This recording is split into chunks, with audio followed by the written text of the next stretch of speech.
thought you were going to say something else. I thought you were going to say, what days do you always work no matter what? Yeah. I like that one though too, right? What days are they? Go ahead. I'm sorry, Gigi. No, I was just saying, you said you like that one too. What days are they? That I work no matter what?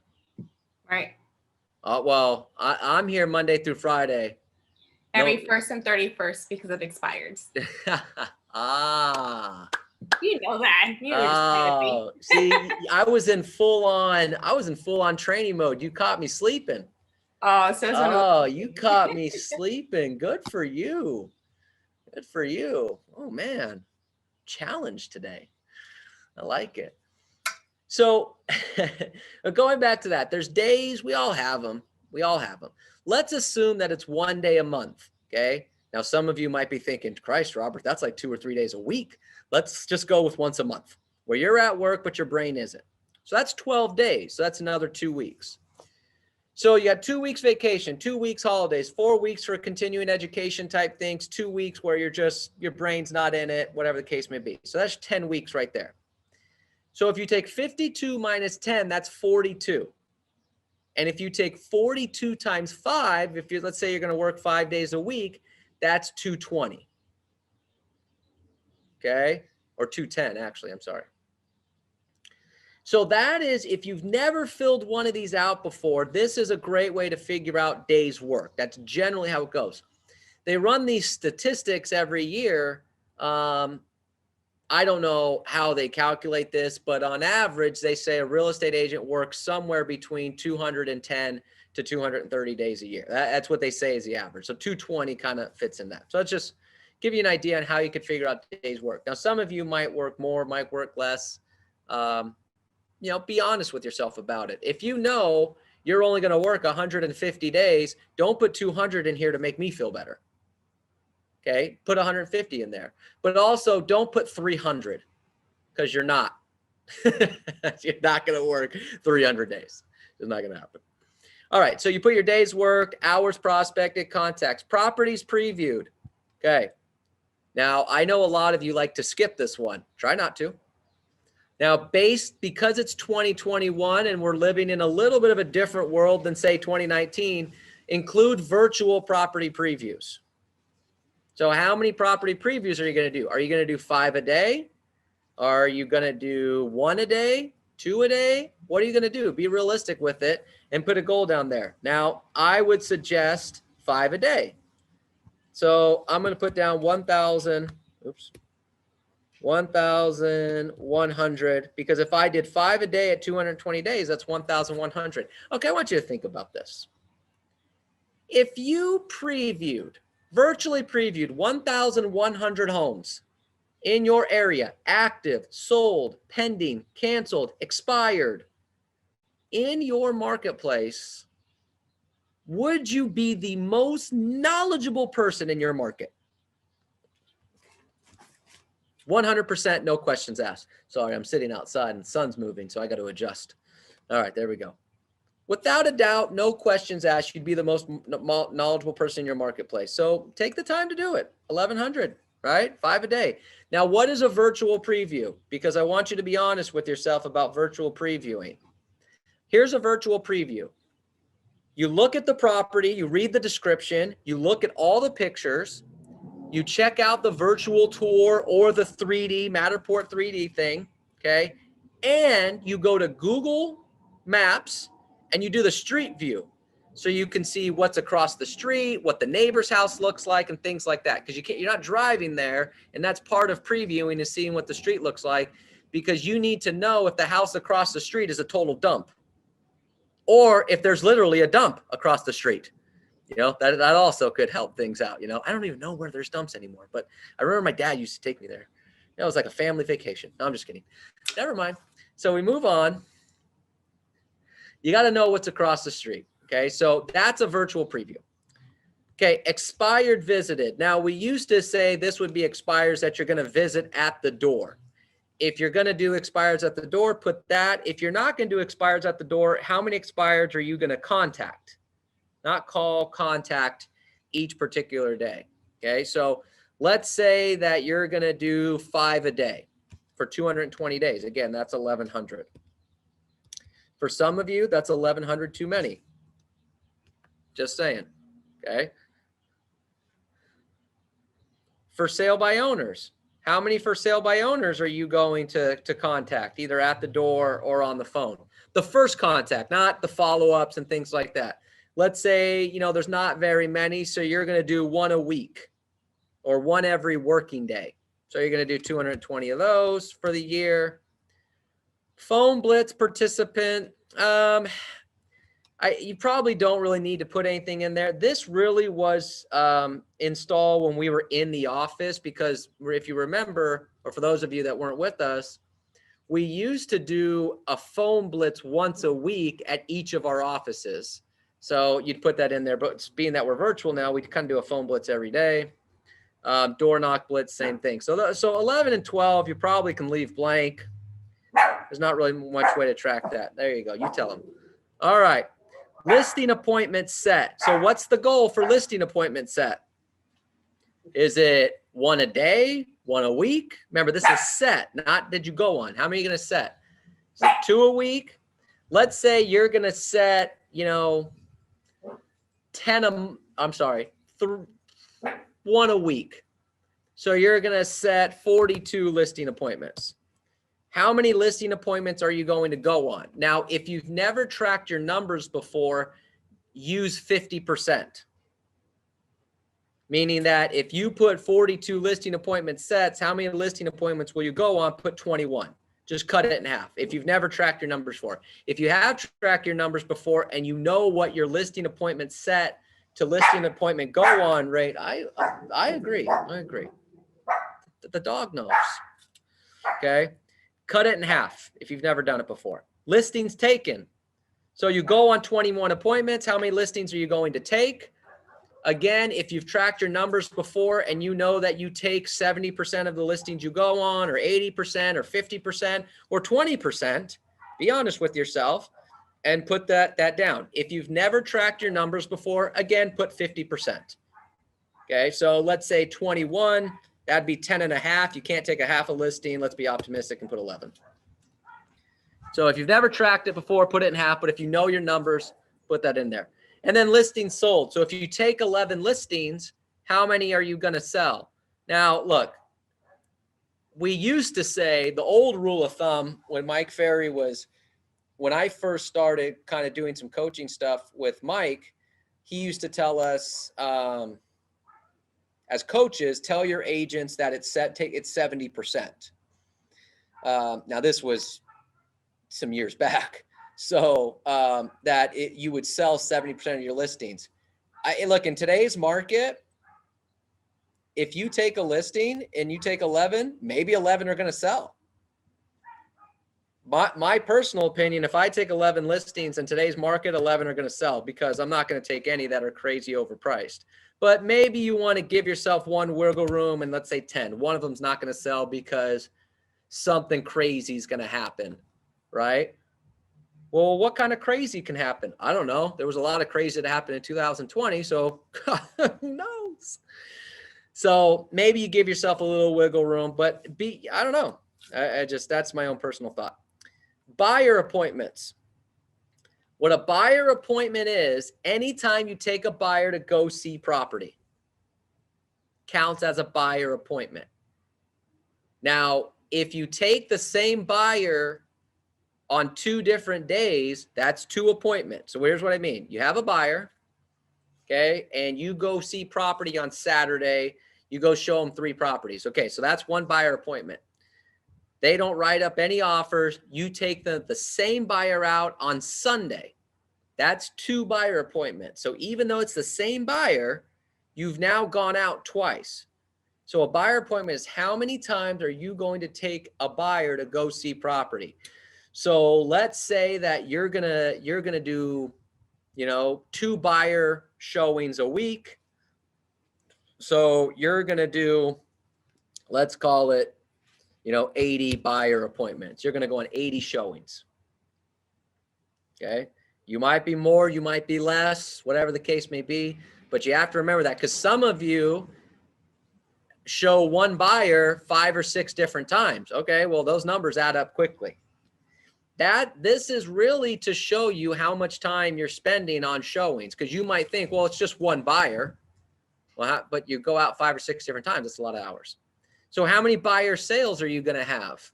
Now, if you know your ratios on how many buyers you take out to how many you close, you might know this.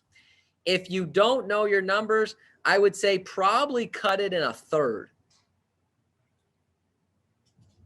I wouldn't even cut it in half, because in today's market, there's so many buyers that get frustrated or all these other different things and they don't buy. I would maybe cut that in a third. Buyer sales. Okay.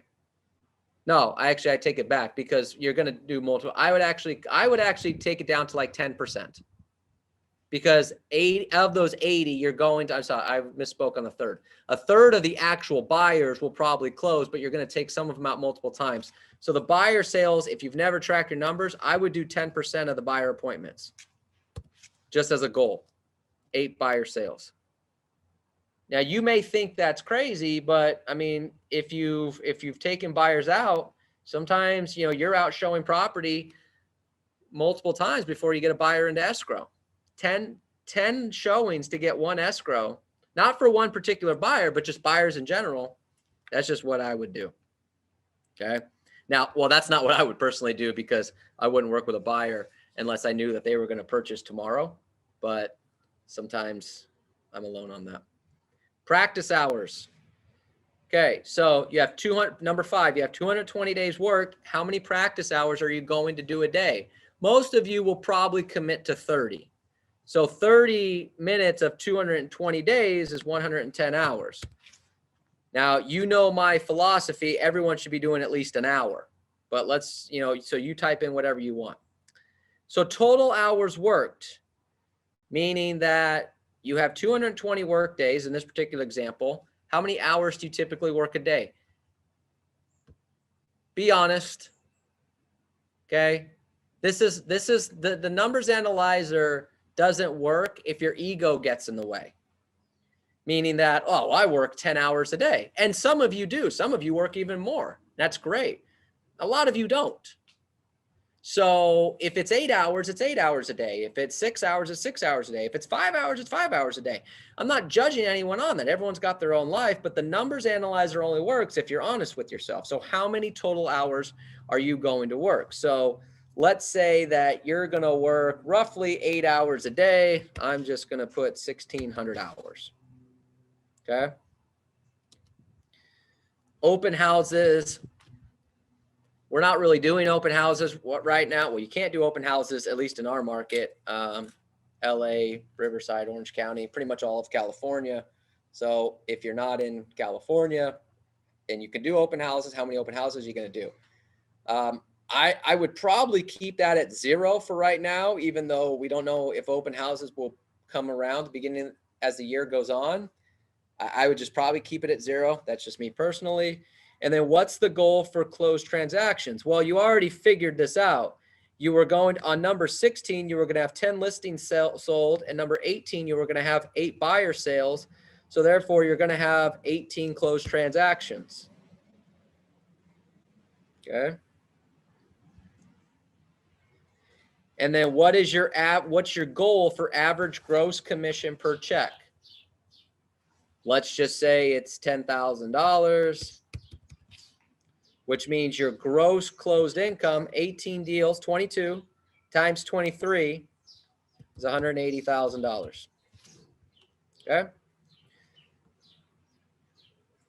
If you don't fill this green section out, 5 through 24, the rest of the analyzer is not going to work to its full capacity. So it's very important that you start with this stuff right here. Okay, this is really important stuff to complete. Now, again, you hopefully have already completed this because you did the business plan, but you got to complete this out. So that's the start. And then as the weeks go on, you'll notice, you start at week 1. So, we're already a couple weeks into this, but, you just type in the numbers. How many days did you work this week? How many hours prospected? the best way to do this is to just take 5 minutes at the end of each day to type it in, because it's hard to remember what you do on Sunday for the entire week. Well, I think Monday I did this, Tuesday I did that. It's just too hard. So, you can come in and say, all right, well, it's Monday. So that was one day. I prospected 3 hours. I made 30 contacts. I previewed 5 homes, right? You go down the list. Tuesday comes along. It's the second day of the week. Okay, well, now I've worked 2 days this week. I've prospected 6 hours. I made 60 contacts. I previewed 10 homes, and you just do the same going down the list. It's easier to just take this couple minutes to update it each day. So at the end of the week, it's already filled out as opposed to trying to remember it. This is also really helpful as a coach because prior to our coaching call, I always go into the numbers analyzer. Neil, Gina, James, we always go into the numbers analyzer so we can talk about what you've done. If you don't fill this out until 5 minutes before our coaching call, it doesn't help us, because 5 minutes prior to our coaching call, I'm already done prepping for the call. So, try to have this filled out each and every day. It just makes life easy on yourself. Going down here at the bottom, it says current inventory, current pendings, right? So each week you track what's your current inventory. Current inventory is how many current listings do you have? Okay. How many active listings do you have? You keep in there. Pendings is how many escrows do you currently have, buyers or sellers?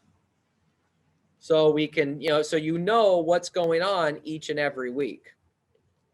Okay, so that's what you have going on there. So you fill all this stuff out. Okay, now this is, you'll notice here at the bottom, there's 3 different, let me close this. There's 3 different tabs. This is data input.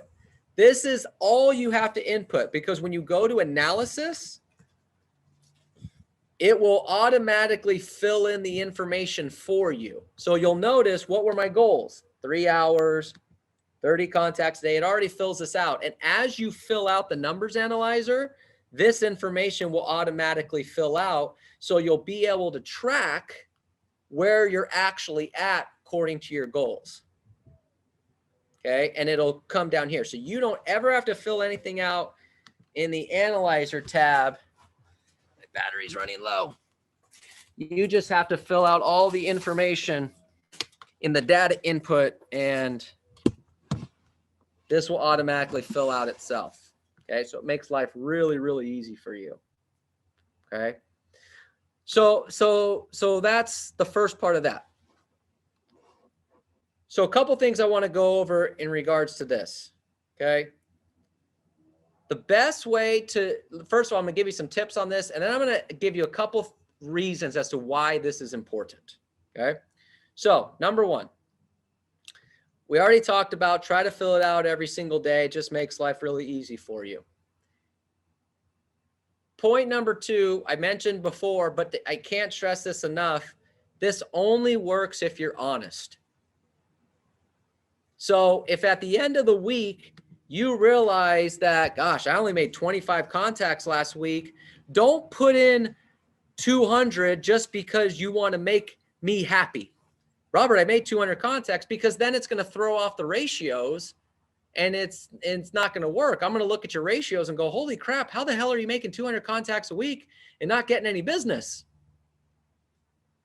When really it's like you're making 25 contacts a week. Okay. So don't do it to make your coach happy. You just have to be honest with yourself. It's the only way this is going to work.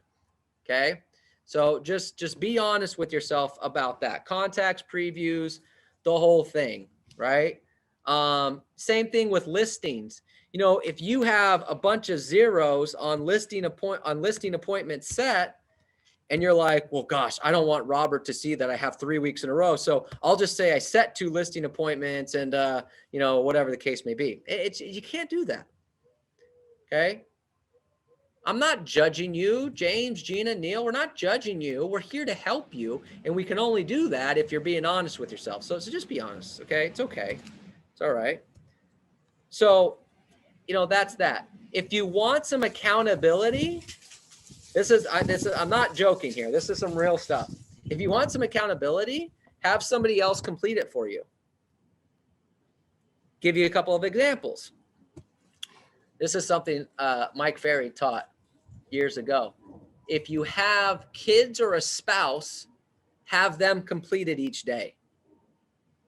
Okay, it's Monday. All right, Mom. So how many hours prospect did you do today? I did 1. Okay. How many contacts did you make? 5. Okay. Did you preview any properties? No. Okay. Did you set any appointments? No. Okay. Did you go on any appointments? No. Okay. Did you take any listings? No. Listings sold? No. And your kid's going to look back at you and go, what the hell did you do all day?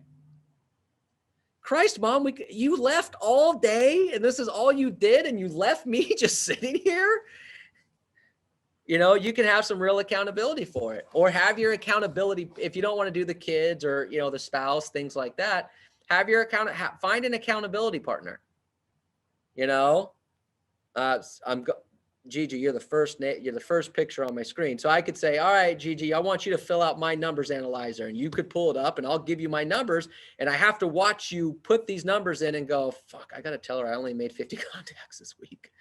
So you can have an accountability partner to do that with. If you know you're a liar and you know that you will fib the numbers, have someone else do it. Okay. It's just the only way it'll work. So just be honest with yourself about that. It is what it is. It's not a big deal. You don't have to put 0 in. You could just leave it blank. The analysis page is only going to read the numbers that come in there. Although I'm a big fan of putting the zeros in because it gives you a reality check. But that's just me. It might be depressing for you, so that might not work for you. Everyone's got a different personality. There's no right or wrong way to do that. That's just me personally. Okay. So that's just kind of how that goes. And do it for the whole year. It really takes a couple minutes to just do this at the end of each day. Okay. So that's that. Hey, Robert. Yeah, go ahead. So if you don't put in zeros, it still reads it as 0? Yeah, it should. If it doesn't, if there's for some reason it's coming up wonky, then just put zeros in. Okay. And also, how come when you click on your analysis page, like it shows actual numbers, and then when I click on mine, it's got this like pound div divide by 0 exclamation mark error. Like this thing right here? Yeah, like all over. I don't know. Okay. I'll log into yours and take a look at it. I have access to it. I'll take a look at it. Okay, thanks. You're welcome. Okay, so going to the analysis page, couple things I want to share with you, why this is helpful.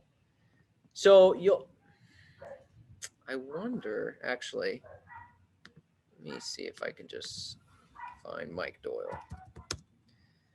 Michael Doyle. Okay. So Mike Doyle, God bless him, fills out his numbers analyzer every week. And he makes a lot of money. So let me show you a couple things on the analysis tab here, showing over Mike's, right? So this is how it'll eventually start looking as you start putting in numbers. This was his 2020 tab. So you see here, his goal was hours prospected to 4 hours. Now, Mike is a very honest guy. So his actual was 2 hours. So the difference is 2 hours. So he had a goal of 2, but his year to date was only 2 hours per day. So, from a coaching status, this is a conversation piece of, hey, where are we missing here? Right? Contacts per day, he was at 40, he's making 20. Now, so he's making the 10 contacts an hour, but he's only doing it, they're 2 hours per day. Preview 324. Oh boy, Michael, good job, buddy. Right? Hours prospected to a listing appointment. His goal was 10. It was actually 17. Contacts to a listing taken, 217 to 312. So, you see, here's the numbers, right? So you kind of get an idea of what's going on here. So one, this creates some coaching opportunities. Where can we help? What are some things we can fill in on and things like this? Income per prospect, hour prospecting, income per contact. So here's a really neat thing. This is a coaching thing that we would do on the numbers analyzer. We do with Mike, right? So I'm going to pull out my calculator here. So I could go to Mike and say, Mike, man, the good news for you is, God, look at that. You make $600 an hour prospecting.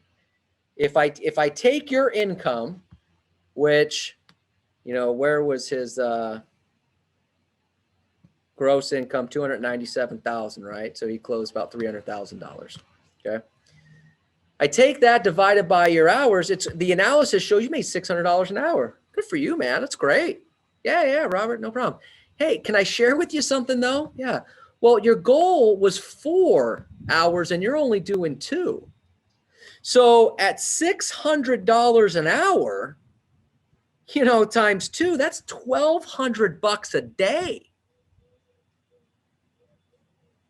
Now, how many days of work did you have? Well, 246. 246. All right. So let's do this. $1,200 a day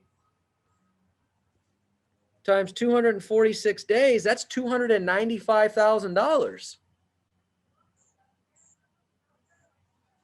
I'm just curious, what would you do with an extra $295,000 in your account? That's the type of conversation we have when you're off of your prospecting. I can have that conversation with him and he'll go, holy crap. Okay, well, why are you only at 2 hours? What's going on? And whatever the issue is, we can try to figure out how to solve it so it doesn't happen again.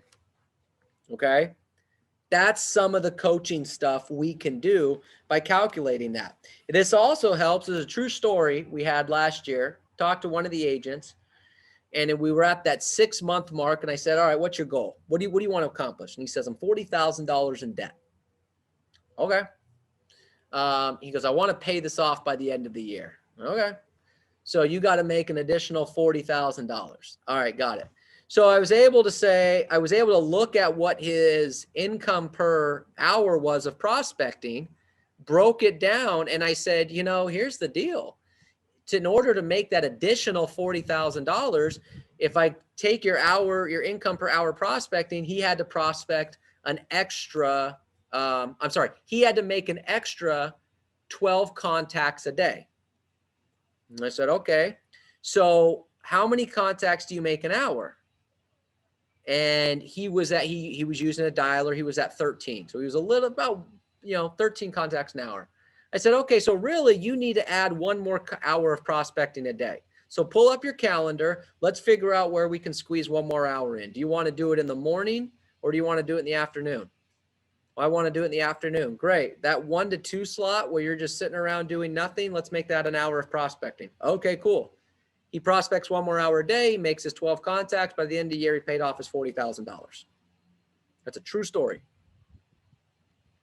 But I can only make that happen if you fill this out and I can see what your income per contact is, what your income per hour prospecting is, how many contacts you're making an hour. I can only make this work. Otherwise, I can't put all the pieces together, right? I'm saying me because I'm just talking. Gina, James, Neil, whoever your coach is, we can't do this, Patty.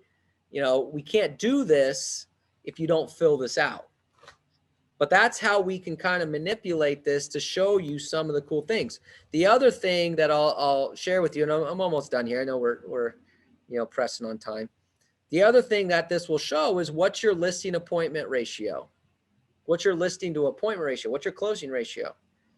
And if your closing ratio, if I look at this and your closing ratio is 30%, I can look at this and say, well, you're going, gosh, I'm not getting enough listings. I can look at this and say, it's not that you don't have appointments, it's that you're not closing enough. So let's figure that problem out. What do you think's the first thing I'm going to go to if your closing ratio is not very good? Anybody want to take a shot at it? If I see you have a low closing ratio, what's the first thing I'm going to go to? Your script. The what? Script. What are you saying? No. If your closing ratio on your listings is low, what do you think is the first thing I'm going to go to? Your closings? What are you using to close? Nope. Pre-qualification. Yes. That's the pre-qualifying. Who said pre-qualifying? Amazing Grace. Amazing Grace. Pre-qualifying is the first thing I'm going to go to. Your closing ratio is really low. First thing I'm going to go to is a pre-qualifying. Why? Because there's a good chance you're going on appointments that aren't really appointments. Oh, okay. And that's why your closing ratio is low. That is Mike Ferry 101. Your closing ratio is too low, and he's going to start with the pre-qualifying. Are you pre-qualifying all your clients? Are you asking every question? Are you skipping questions? That's going to be the very first thing I'm going to go to. And most of the time you're going to say, no. Hey, I know it's exciting stuff. It's exciting stuff. I get it. I know.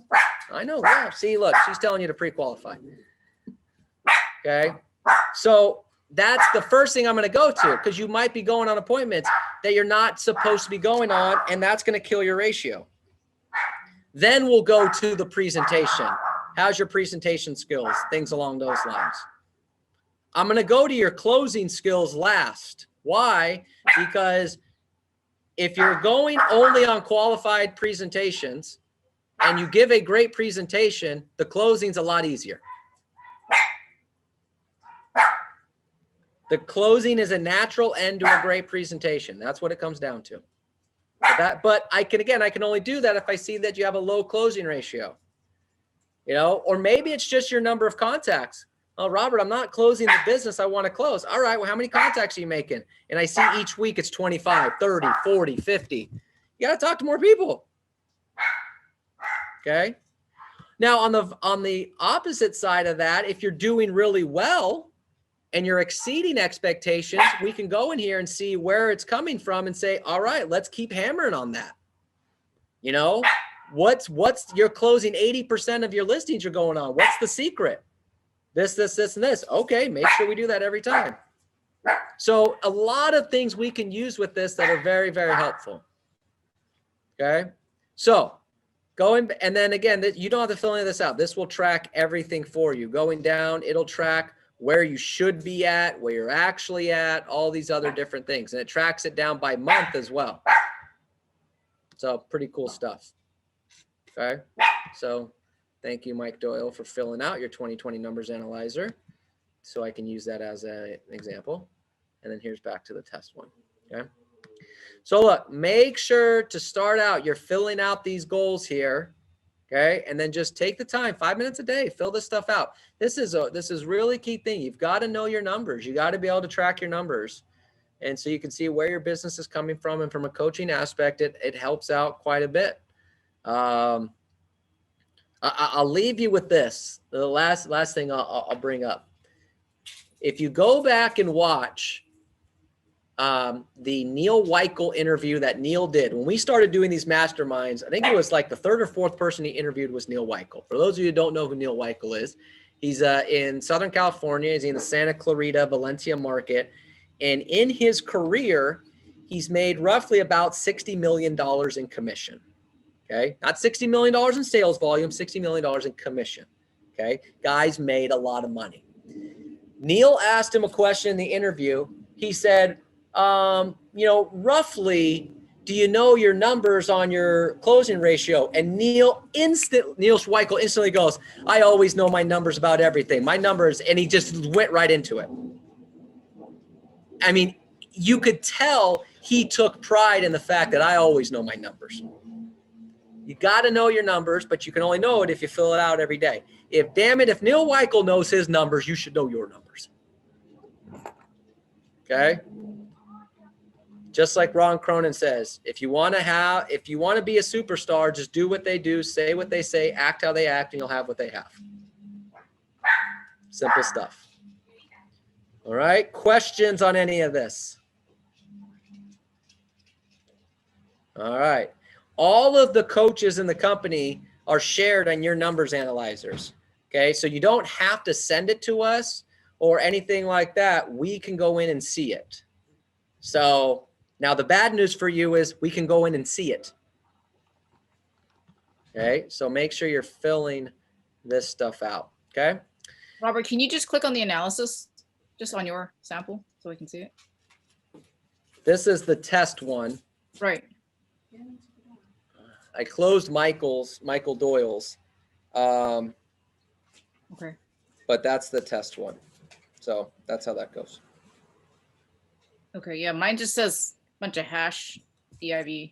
All right. I'll go into yours and check it out. Thank you. You're welcome. All right. If you have any questions or you have any issues or anything like that, reach out to me, reach out to James, Gina, Patty, Neil, whoever the case may be. Reach out to us first, see if we can help out. If we can't help out, then we'll get Jesse or Jocelyn involved if it's more advanced stuff that we can't figure out. For me, advanced means it's probably very easy for most people, but I'm not an advanced person. So there you go. All right, everybody, that's all I got, but fill it out, do the work, whatever the case may be. If you have any questions, let me know. Other than that, we still got some time today. I'm here if you need anything. Gina, James, Patty, we're all here. Feel free to reach out to us. All right. Thank Good you. stuff.